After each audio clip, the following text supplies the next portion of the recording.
Spring का बहुत ही बढ़िया क्वेश्चन आपको सामने फिगर दिख रहा है। क्वेश्चन क्या समझो, एक स्प्रिंग है जिससे हमने दो मास 3m और m a और b से हमने कहा है लटका दिया है। अब क्या हुआ होगा, इस मास की वजह से स्प्रिंग खिंच गया होगा और इसमें एक स्प्रिंग फोर्स क्रिएट हो गया होगा, राइट। अब क्वेश्चन कहता है कि अगर मैं इस स्ट्रिंग को, यहां जो स्ट्रिंग है जिससे ये मास लटका उसको मैं कट कर दूं, तो ठीक उस मोमेंट पे ये तो नीचे गिरेगा और ये स्प्रिंग की वजह से ऊपर भागेगा क्योंकि कनेक्टेड है। तो दोनों का एक्सेलरेशन उसी इंस्टेंट पे ए का और बी का आपको बताना है, उस इंस्टेंट का एक्सेलरेशन, ठीक जिसमें कट किया है। तो देखो जैसे हमने इसको कट किया, आपको पता है ये एम नीचे गिरेगा और ये पक्का फ्री फॉल में है, तो इसमें तो सोचना ही नहीं, इसका तो होगा जी, यानी बी का तो आंसर आ गया जी, बहुत आसानी से। देखो जो एक्सेलरेशन होता है आपने पढ़ा होगा, उसका अपना कोई प्रीवियस हिस्ट्री, उसको कोई इसकी मेमोरी नहीं होती, उसको अपनी हिस्ट्री की, वो कहां था, किससे कनेक्टेड था, कैसे मूव कर रहा था। एक्सेलरेशन जो होता है उसको अपनी पुरानी कोई भी मेमोरी नहीं होती है।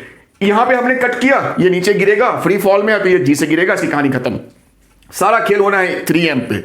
तो कहा देखो जिस समय ये दोनों कनेक्टेड थे, ये और ये जिसमें दोनों कनेक्टेड थे, उस समय नेट जो फोर्स था वो 4mg रहा होगा, 3m m 4m और g, तो 3mg ये मेरा फोर्स था जो कि इस स्प्रिंग में ऊपर की तरफ लग रहा होगा, ठीक है। जैसे ही हमने इसको कट किया ये तो नीचे गिर गया, लेकिन वो फोर्स अभी जो है अब क्या हो जाएगा, एक ऊपर मेरा 4mg और नीचे मेरा 3mg इस मास का।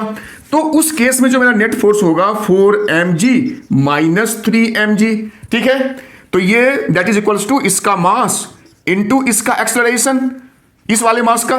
तो देखो 4mg माइनस 3mg तो और m तो ऐसे ही कट हो गया, तो ये हो गया मेरा g इक्वल्स टू 3a।